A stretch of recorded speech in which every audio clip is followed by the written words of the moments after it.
자신이 제작한 앨범을 제3자가 다시 제작해 앨범을 낸다면 우리는 어떠한 생각을 할까? 대부분 황당함과 함께 분노를 표출할 것이다. 그런데 그러한 상황이 가수 양준일에게 생겼다. 더욱이 앨범의 작곡가로 참여했었다는 A씨가 단독 결정으로 발매를 시도해 대중은 황당하다는 반응과 함께 분노의 반응을 보이고 있다. 무엇보다 당사자인 양준일이 전혀 동의한 바가 없다 말했기에 이 소식을 들은 대중은 황당하다는 반응이다. 다행히 앨범 유통사인 뮤직앤유가 일시적으로 예약 판매 중단을 결정했다고 말해 한시름 놓기는 하지만 일시적이라는 표현은 꺼림칙한 부분으로 남는다. 양준일의 앨범에 수록된 리베카는 지난 1991년 제작 발표됐고 이 앨범을 제작하기 위해 양준일은 8천만 원의 사비를 들였다고 알려지고 있다. 그런데 황당하게도 앨범 곡 중 일부 곡에 참여한 작곡가 A씨가 최근 양준일이 화제의 인물이 되고 새로이 활동을 알리자 1집을 재발매하는 무리수를 둬 황당함은 큰 상황이다. 경악스러운 건 양준일이 한국에서 그렇게 큰 고생을 하고 미국으로 건너가 힘겹게 살아간다는 점이 알려졌음에도 기회를 이용하려는 시도를 작곡가 A씨가 했다는 점이다. 보통의 상황이라면 힘겹게 살아가는 사람은 이용하려 하지 않을 거란 생각을 하지만 A씨는 국민적 관심사가 된 인물의 인기에 편승해 이익을 남겨보고자 했다는 점은 괘씸함은 가질 수밖에 없는 면이다. 다수의 국민이 관심을 갖고 이제는 힘겨운 생활에서 벗어나길 바라는 마음을 보이는 시기에 그를 이용해 먹겠다는 생각을 했다는 것 자체가 황당합니다. 작곡가로 참여했고 양준일이 모르는 사이 해당 곡과 앨범에 대한 관리자가 됐다고 해도 재발매의 권한은 오롯이 양준일에 있는데 상의 한 번 없이 단독으로 발매를 하려 했다는 점은 경악스러운 면이 아닐 수 없다. JTBC를 통해 알려진 당시 사회적 차별과 사기 사건 피해는 그 자체만으로도 분노케 한 스토리인데 뻔히 그 스토리를 아는 대중이 있음에도 그 대중을 상대로 반짝 돈벌이를 시도하려 했다는 점은 용서가 힘든 부분이다. 당하고만 살았어도 가해자를 미워하지 않는 인성을 보이고 있는 양준일이기에 대중의 마음은 더 쓰릴 것이다. 곡에 대한 권리를 주장하려 한다면 자신이 작곡한 곡에 대한 권리를 일부 주장하는 편이 그나마 대중을 납득시키는 일.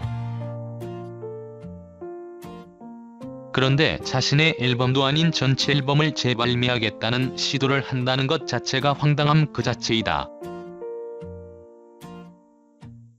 어떻게 그런 경악스러운 일을 시도할 수 있는지 대중은 이해하기 힘들다 말할 것이다. 상처 가득 안고 떠나 다시 만난 한국이 좀 더 따스한 나라가 됐다는 희망을 주고 싶은 것은 대중의 마음이다. 그 선한 마음을 이용하려 했다면 작곡가 A씨는 비난을 피하기 어렵다. 작곡가 A씨가 좋은 마음으로 희망의 대열에 참여하려 했다면 절차를 밟아 양준일 그에게 희망을 줬어야 한다. 선의를 이용한 악의적 장사 속이었다면 사과를 해야 하고 잘못 올려진 관리자에서도 내려와야 한다. 정당하게 양도되지 않은 권리를 행사하는 건 비난받을 이유다. 추억의 가수 양준일이 하루아침에 톱스타가 됐다. 석장의 음반을 낸 뒤 2001년 가요계를 떠난 그는 1990년대 음악방송을 송출한 유튜브 채널들에 힘입어 최근 네티즌 사이에서 다시 회자되기 시작했다. 지난해 12월 JTBC 예능 프로그램에 출연한 이후 대중의 애정은 더욱 커졌다. 대규모 팬미팅이 열렸고 지상파 음악 방송 무대에도 섰으며 광고까지 찍었다. 무명이나 다름없던 이가 이제는 정상급 아이돌 못지않은 인기를 누리고 있다. 상황이 이렇다 보니 포털 사이트 연예 뉴스에는 항상 양준일의 이름이 오른다. 갑작스럽게 운영이 중단된 팬카페 소속사 물색, 에세이 출간 예정, 한국음악저작권협회 회원 등록 등 그에 관한 소식이 연일 쏟아진다.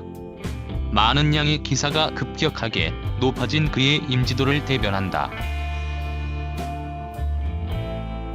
가히 신드롬이라 부를 만하지만 작금의 현상이 나타난 배경에 음악의 존재는 희미하기만 하다. 양준일을 조명하는 기사에는 자신을 낮추는 태도, 긍정적인 자세, 순수함이 대중의 뜨거운 성원을 이끌어낸 요인으로 거론된다. 기사에 달린 팬들의 댓글도 선한 모습에 감격했다는 의견이 주를 이룬다.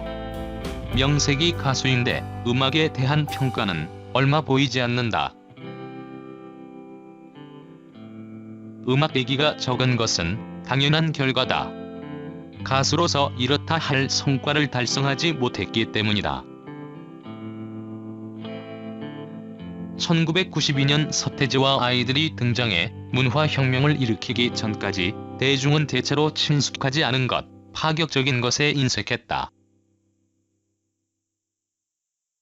리베카를 부를 때 여성 연기자를 대동해 뮤지컬처럼 꾸민 무대는 많은 이에게 낯설게 다가올 수밖에 없었다.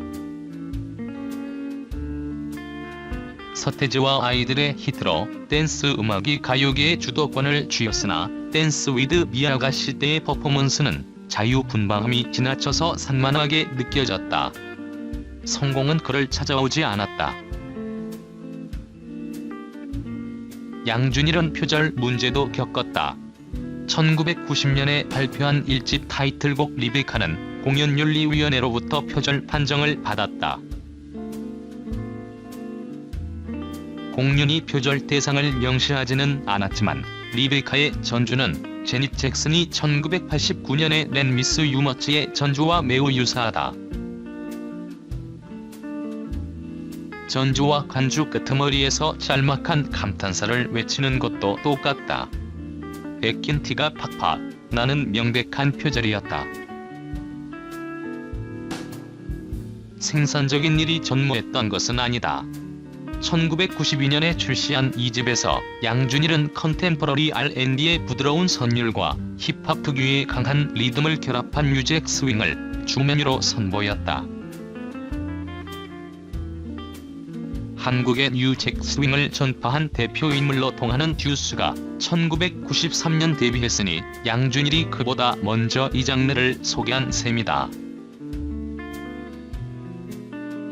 외국 프로듀서의 도움을 받아 만든 음반이긴 하지만 양준일의 이 집은 우리 대중음악이 조금 더 다채로워지는 국면 하나를 장식했다.